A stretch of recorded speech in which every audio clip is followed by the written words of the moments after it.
जब महाराणा प्रताप की जन्मतिथि पर उनका जिक्र आते ही सबसे पहले हल्दी घाटी के युद्ध पर चर्चा की जाती है। महाराणा प्रताप और अकबर के बीच दुश्मनी भारतीय इतिहास में दो बड़े शासकों के बीच युद्ध की गाथा है। लेकिन आपको जानकर आश्चर्य होगा कि इस युद्ध के पीछे की असली वजह एक प्रेम कहानी है।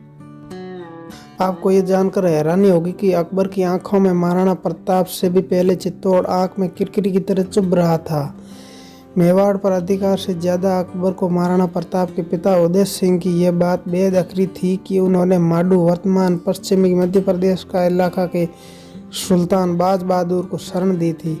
बाज बहादुर मुसलमान और उसे शरण मेवाड़ के हिंदू राजा ने दी थी। यह भी हैरानी देखिए कि मुसलमान सुल्तान पर हमला मुसलमान अकबर ने किया। ये थी प्रेम कहानी। इस प्रेम कहानी में बाज बहादुर प्रेमी नायक और उसकी अनूठी प्रेमिका रानी रूपमती थी, तो खलनायक अकबर था। अकबर बाज बहादुर के पीछे बुरी तरह पड़ा था और उसने उस पर हमला तक किया। ऐसे में इस प्रेमी नायक को शरण मिली मेवाड़ के महाराजा के यहाँ।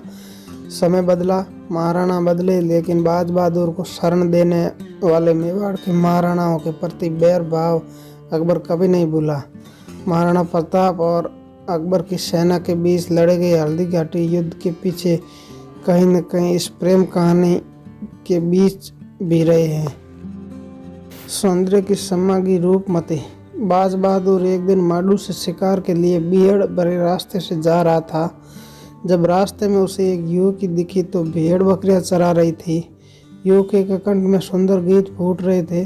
बाज बहादुर ने घोड़े से पीछे मुड़कर देखा तो वह हतप्रभ रह गया।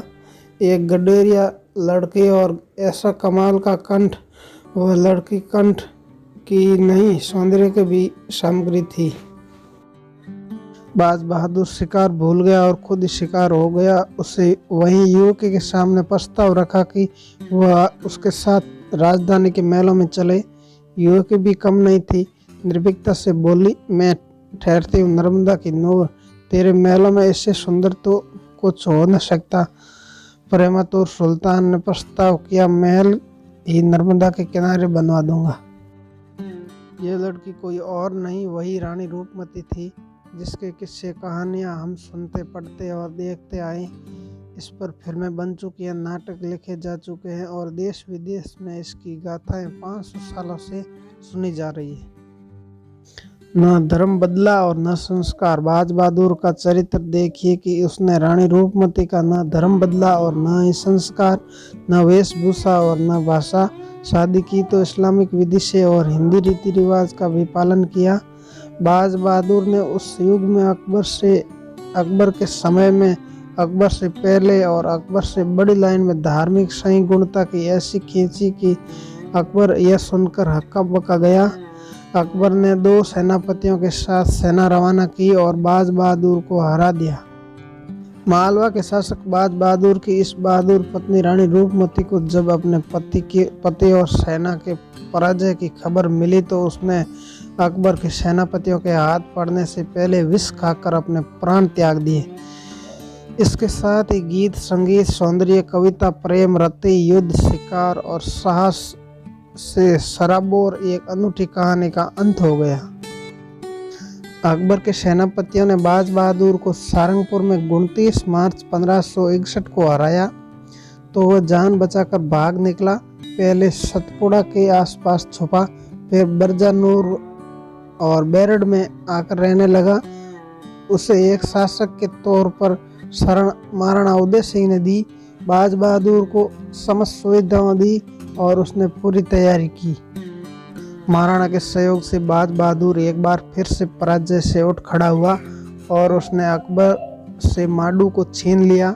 लेकिन कुछ समय बाद उसने फिर से खो दिया और अंत कई साल भटकने के बाद बाज बहादुर ने नागौर में अकबर के आगे आत्मसमर्पण कर दिया और उसके सेवकों में शामिल हो गया।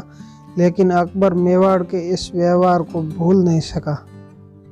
दुश्मनी का बर्ताव। अकबरनामा में अब्दुल फजल लिखता है, महाराणा प्रताप ने बाज बहादुर को शरण देकर दुश्मनी का बर्ताव किया, लेकिन महाराणा के खिलाफ तब तक कोई कार्रवाई नहीं की गई जब तक 1567 में मालवा के मोहम्मद सुल्तान मिर्जा के बेटे की बगावत के कारण मौका नहीं मिला। इसी बगावत के कारण अकबर को खुद मालवा कूच करना पड़ा।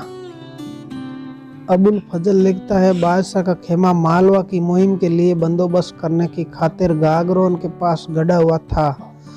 पास ही आफस खान और वजीर खान की जागीरें थी। उन्हें अकबर ने हुक्म दिया कि वे माडलगढ़ की गद्दी पर हमला कर दें। यह उदयपुर के महाराणाओं का ऐसा सुंदर इलाका था जहां रावत बल्लो सोलंकी को कमान दी हुई थी। बल्लो सोलंकी आफस खान और वजीर खान के आगे टिक नहीं पाया। आप स्थिति देखिए, अकबर मालवा पर हमला तो करने जा रहा था, पर बीच में ही शिकार हो गया मेवाड़। मांडलगढ़ विजय की इस छोटी सी घटना ने चित्तौड़ विजय और फिर महाराणाओं के साथ एक लंबे संघर्ष का सूत्रपात किया। दोस्तों, हल्दी घाटी के युद्ध की ये कहानी आपको कैसी लगी कमेंट जरूर करें और इस प्रकार की स्टोरी वीडियो देखने के लिए हमारे चैनल को सब्सक्राइब जरूर करें। Thank you so much.